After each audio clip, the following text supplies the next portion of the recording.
দিনের মুক্তিযোদ্ধার স্বীকৃতি বাতিল। কিভাবে ঘটল এমন সিদ্ধান্ত? আগামী নির্বাচনে সব দলে নারী প্রার্থী 20% রাখার প্রস্তাব। শেখ মুজিব ও তাজউদ্দিন সহ 400 নেতা মুক্তিযুদ্ধের সহযোগী হিসেবে তালিকাভুক্ত। প্রধান উপদেষ্টা জবাব দেন না, শুধু মিষ্টি হাসেন, অভিযোগ মান্নার। এতক্ষণ শুনছিলেন সংবাদ শিরোনাম, এবারে বিস্তারিত।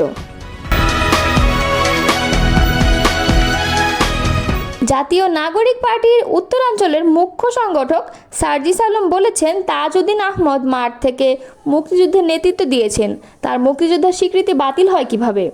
বুধবার সকালে নিজের ভেরিফাইড ফেসবুক আইডিতে এক পোস্টে এমন মন্তব্য করেন তিনি লেখেন, মন্ত্রণালয়ের কাজ ছিল মুক্তিযোদ্ধার নামে সুযোগ সুবিধা নেয়ার জন্য আওয়ামী আমলে যারা নতুন করে মুক্তিযোদ্ধা সেজেছেন এবং ভুয়া মুক্তিযোদ্ধা তাদেরকে খুঁজে বের করে তাদের মুক্তিযোদ্ধার সনদ বাতিল করা। সার্জিস ফেসবুকে লেখেন, মুক্তিযুদ্ধের শুরুতে ইচ্ছাকৃতভাবে পাকিস্তান সেনাবাহিনীর কাছে বন্দী হয়ে বিজয়ের পর পর্যন্ত শেখ মুজিবুর রহমান পাকিস্তানের জেলে বন্দী ছিলেন। মুক্তিযুদ্ধের পূর্বে তার গুরুত্বপূর্ণ অবদান থাকলেও মুক্তিযুদ্ধ চলাকালীন তিনি সরাসরি মাঠে ছিলেন না। তিনি লেখেন, কিন্তু তা না করে মুক্তিযুদ্ধ চলাকালীন মাঠ থেকে যারা বিভিন্ন গুরুত্বপূর্ণ ভূমিকায় সরাসরি অবদান রেখেছেন তাদেরকে মুক্তিযোদ্ধা তালিকা থেকে বাতিল করার মতো অপ্রয়োজনীয় কাজ কোনোভাবেই কাম্য নয়।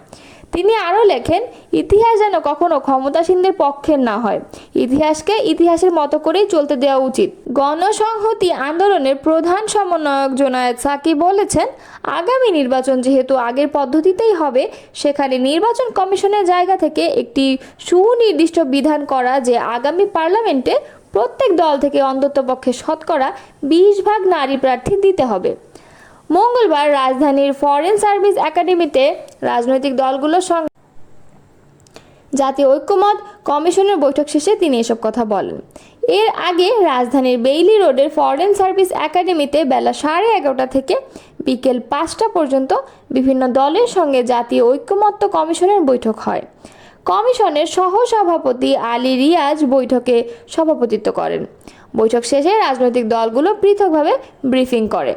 গণসংহতি আন্দোলনের প্রধান সমন্বয়কারী বলেন, আমরা 100 আসনে নারীর সরাসরি ভোটের মাধ্যমে নির্বাচনকে সমর্থন দিয়েছি।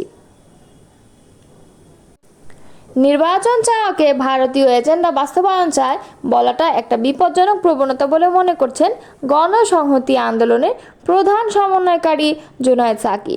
তিনি বলেছেন, বিচার, সংস্কার, নির্বাচন সবগুলোই বাংলাদেশের প্রয়োজন। অবিলম্বে সুনির্দিষ্ট রোডম্যাপ ঘোষণা করতে হবে।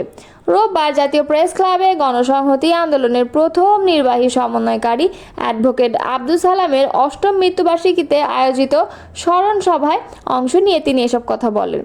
জোনায়েদ সাকি বলেন, বিচারের বিষয়ে মানুষ দৃশ্যমান অগ্রগতি দেখতে চায়। সংস্কার, নির্বাচন এবং নতুন রাজনৈতিক বন্দোবস্ত এগুলো পরস্পরের সঙ্গে সম্পর্কিত। বিচার, সংস্কার, নির্বাচন এগুলো একই সূত্রে গাঁথা। রাজনৈতিক প্রেক্ষাপটে সংস্কারগুলোর দূরত্ব ও অনাস্থা দেশকে বিপর্যয়ের দিকে নিয়ে যেতে পারে। তিনি আরও বলেন, নির্বাচন চাওয়াকে অপরাধ হিসেবে দেখার কিছু নেই। যদি ডিসেম্বরে নির্বাচন না হয় তাহলে সেটার ব্যাখ্যা পুরো জনগণের সামনে হাজির করতে হবে। নির্বাচনের সুনির্দিষ্ট তারিখ না দিলে সংস্কারের অনেক বিষয় সম্পন্ন করা যাচ্ছে না।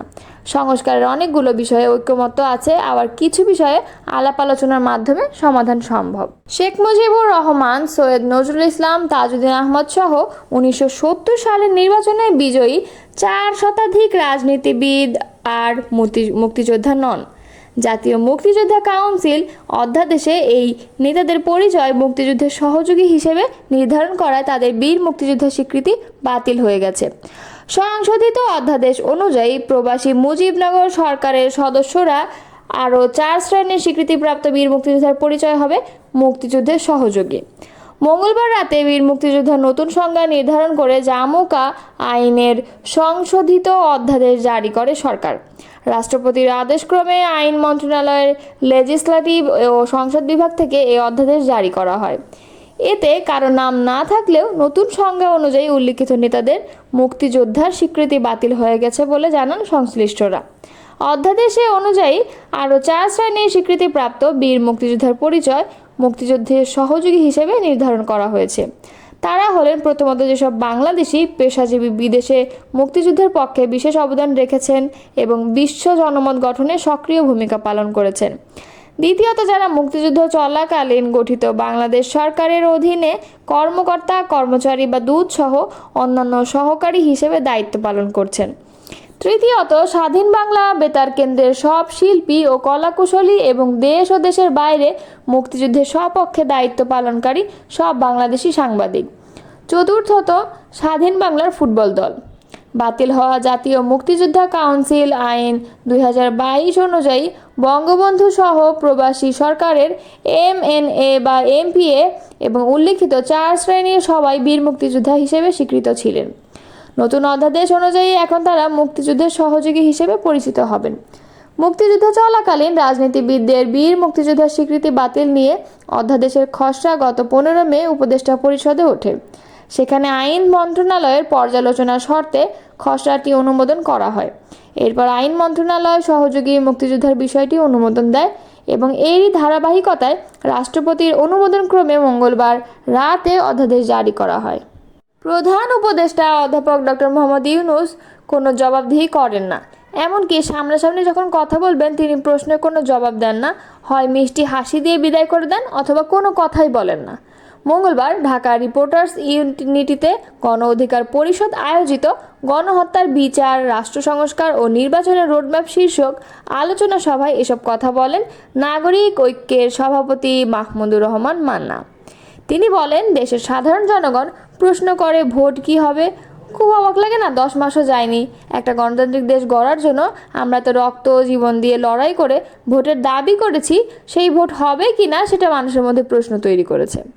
মাহমুদুর রহমান মান্না বলেন, আমাদের নির্ভরতায় একটা জায়গা হচ্ছে ডক্টর মোহাম্মদ ইউনূস, কিন্তু সর্বশেষ তিনি যে কথা বললেন একটা দল শুধু নির্বাচন চায়, এমন ভুল কি তার মানায়?